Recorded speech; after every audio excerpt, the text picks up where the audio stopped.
Breaking right now at 5 o'clock, it took 3 tranquilizer darts and 8 bullets to take down the lion that killed an intern at the Conservators Center last weekend. Yeah, this is from a new report released by the Caswell County Sheriff's Office. The report explains what happened through the eyes of a responding deputy. It says that Conservators Center staff tried to move the lion to a different enclosure and tranquilize it with 3 darts. And when those darts did not put the lion to sleep, deputies had to use lethal force to take the lion down. The lion was confirmed dead after 8 bullets were fired at it. The victim, 22-year-old intern Alexandra Black, was also confirmed dead in the enclosure. That was 3 days ago. The attack happened while Black was cleaning a cage. Yeah, but we're still left with more questions than answers. WFMY News 2's Erica Stapleton is taking a closer look at who monitors facilities like these.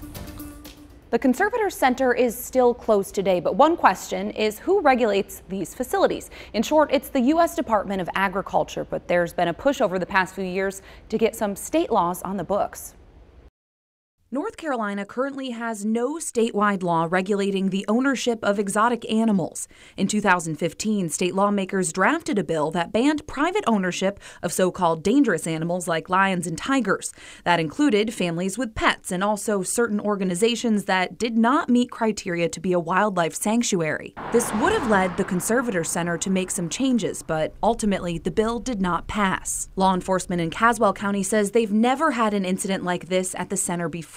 But it's not the first time in our area there's been a fatal big cat attack. In December 2003, a Wilkes County boy was mauled to death by a pet tiger in a backyard. There was a gap in the bottom of the chain link fence, and as the boy was going by, the tiger evidently grabbed him and pulled him, just drug him right under the fence. The incident eventually prompted municipalities to look at exotic animal rules. Counties like Wilkes and Guilford have local rules banning people from having certain exotic pets, but that's all up to local governments.